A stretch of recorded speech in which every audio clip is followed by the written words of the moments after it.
Hi my lovelies, welcome back to my YouTube channel. Today isn't an exciting video, it's a very detailed video. It's been one that I've been a bit skeptical about filming, but a lot of you wanted to see. And it's basically about my PTSD. If you don't know what PTSD is, it's post-traumatic stress disorder, and most of the time people get it when they've seen something that just causes after effects. They get depressed by it, they get flashbacks, all sorts. A lot of soldiers get it when they've been to the war, and yeah, I got PTSD a few years back. It's probably about 7 years now. Yeah, seven years. 7 years in next week. 7 years next week this happened. And even today it still affects me. So if I have to stop, I'll come back when I feel like I can. I haven't really talked this openly about it to many people. So yeah, I'm putting it out there to the world of YouTube. But I don't feel like I can be happy-go-lucky about all of this, because PTSD isn't something that you can be happy-go-lucky about. So I'll just, basically this is going to be part one. I'm going to have part one of what happened, what I saw to give me PTSD.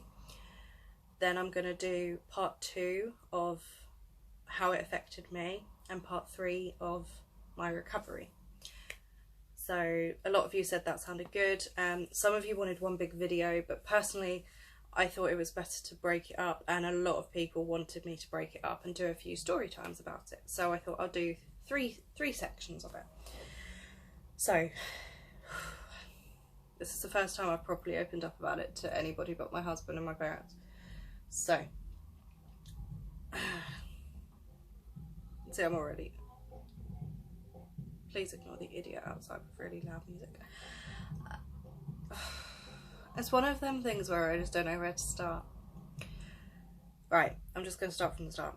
So basically I was I was going out with my boyfriend at the time. We were going out for a date night, and we were just pulling out of the town that he lived in, and we noticed there was some traffic.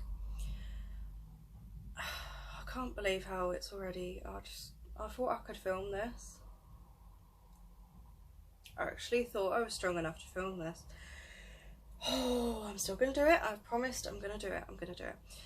So, we noticed there was a lot of traffic, and normally on this road there's like no traffic whatsoever. And then we noticed there were a lot of cars turning around, and yes, you guessed it, there'd been a crash. My boyfriend at the time had just passed his first aid course, and being the person he was, he wanted to help. And so we pulled up, and there had been a crash between a motorcyclist and a cyclist. They said it wasn't good. They'd called the ambulance and stuff. There was like other people that had stopped, but no one actually saw the crash happen. Everyone just saw the aftermath. And oh my god,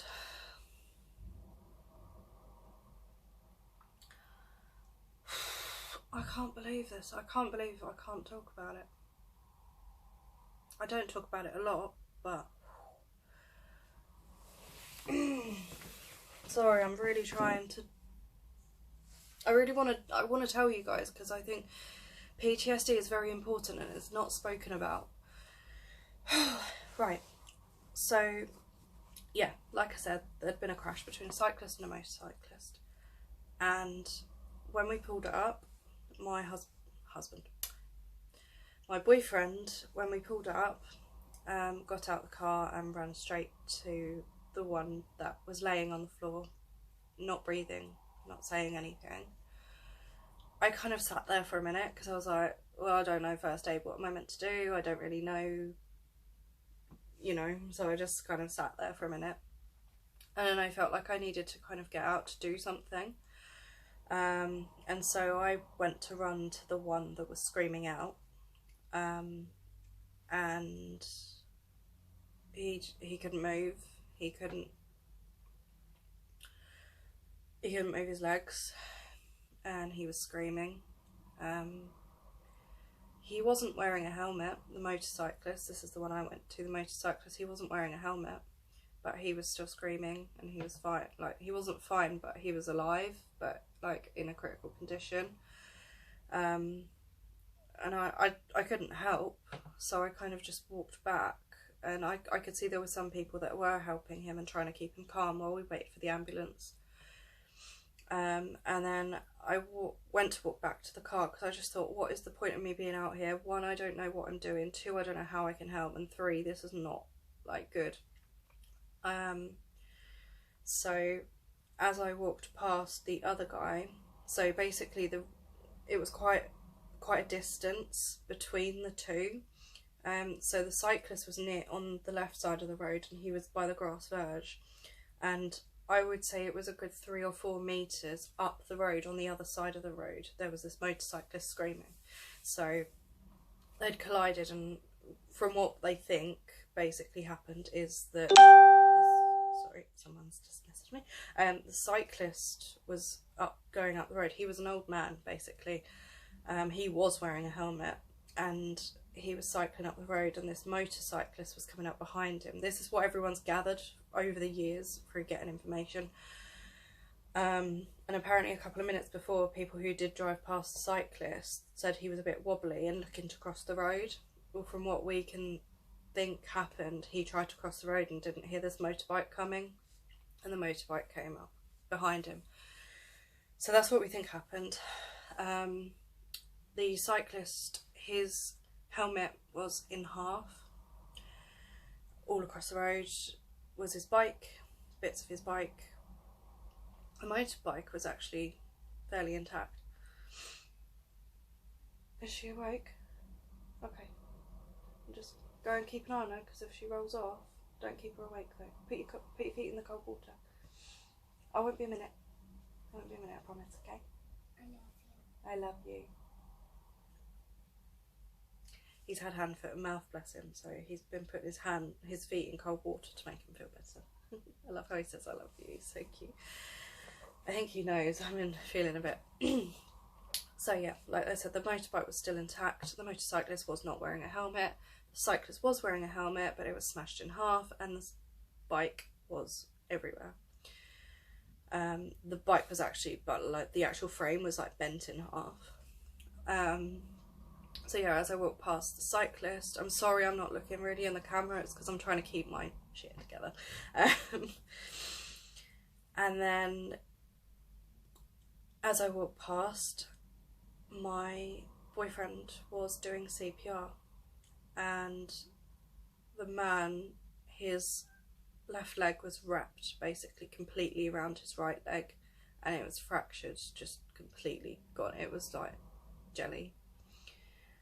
And his arms were not in the right kind of places,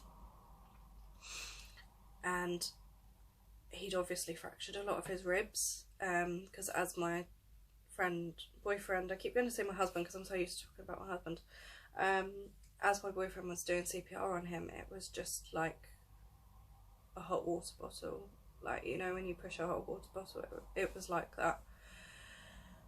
And he kept going and going. The ambulance and everything then turned up, and I directed them to the man that was screaming, and then I said about the one that wasn't, and they were obviously more worried about the one that wasn't, because it's the quiet one you need to worry about. And they asked if I'd done anything, and I said no, because I didn't know first aid. And they told me to go back to the car. So I sat in the car, and I literally just watched them try and bring him back to life. He was gone. And my boyfriend was trying to help. And yeah, it was really nasty. And I just sat there watching it. And by this time it had got dark. The ambulance and the police were by then there, and their lights were like flashing the whole time. And they did manage to cart the motorcyclist off to hospital quite quickly. They got him on a stretcher. They managed to roll him over to a good position. I'm sorry, I feel sick. And yeah, they managed to get him off to hospital, and we heard like a couple of days later that he had broken both his legs. But he was stable. He was doing well. And yeah, the old man didn't make it. They put a sheet over him, and then we sat there and we had to wait for the police to come and talk to me and my boyfriend. I couldn't talk. I physically couldn't talk. My boyfriend spoke for me, and he spoke to the police about what he'd done and everything he'd done. But everyone gathered that no one had actually seen what happened. So there was then obviously an investigation for any witnesses of beforehand. And I could not talk. And I didn't talk for about 2 days, 3 days. Yeah, so there you go. I saw a crash between a motorcyclist and a cyclist. The one that was wearing the helmet died, and the one that wasn't stayed alive. The old man probably didn't have much of a chance anyway, because he'd broken so many bones. Like, he was literally floppy. He was like in his 70s, so he was quite old, so it could be that his body had just packed in. I don't think he actually had a head injury, so it could have just been his body just couldn't take the pain of everything else. I don't really know. But yeah, the air ambulance, there was an air ambulance actually, I forgot about that. The air ambulance came and landed to take the other man off to hospital, but by the time they'd got there, I think because they thought they were coming for the other man that didn't make it, by the time they'd come, the other one was off in hospital, and they'd put a sheet over the other guy. And yeah, so that's basically it. And my boyfriend at the time decided to take me out still, to try and get me to, get out of it, get over it. I couldn't even touch him. Like, he went to hold my hand countless times. I could not touch him because I just kept saying, like, I kept thinking I weren't talking. I couldn't talk. I physically did not talk. I just kept thinking, he's touched a dead man, and he could not get a single word out of me. We went for dinner. I couldn't eat. I just went and threw up basically in the toilets. And then we went to go to the cinema, and I just shook my head. I just couldn't do it. So my boyfriend then took me back to his, and just let me just cry it out, really. And when we drove, we had to drive past it on the way home, and I was just an absolute wreck. And then he had to take me home, and he had to explain to my parents why I was physically not talking and looked like I'd seen a ghost. And I didn't talk for days. My dad took me to the doctors the next day, because he knew I was in shock and I was going to make myself really ill. My dad took the day off of work, and my parents took me up to the doctors. They gave me something to try and basically sedate me, because all I had was nightmares that night as well. When I was asleep, all I had was nightmares. And yeah, I didn't cope well. So that's what I saw, and that's what has created my PTSD. And yeah, I know it's not the best, like the happiest of videos, but I want you to see me not just for being the happy mummy, which I'm not always a happy mummy either. I want you to see that I have been through it and I am here. If you guys think you're going through PTSD or you've witnessed something that you're not coping well with, it's okay to not cope with it. And yeah, I will leave this here because, like I said, this is part 1 and this is what I saw to create my PTSD. The next one I will do next week. I will upload all of like my PTSD symptoms, and then the next one will be how I recovered from it, which in all honesty some things still get me, like the blue flashing lights, which I couldn't even say that sentence, to be honest, until about a year ago. If I see them, especially at this time of year when it's really dark really early, if I see them I freeze.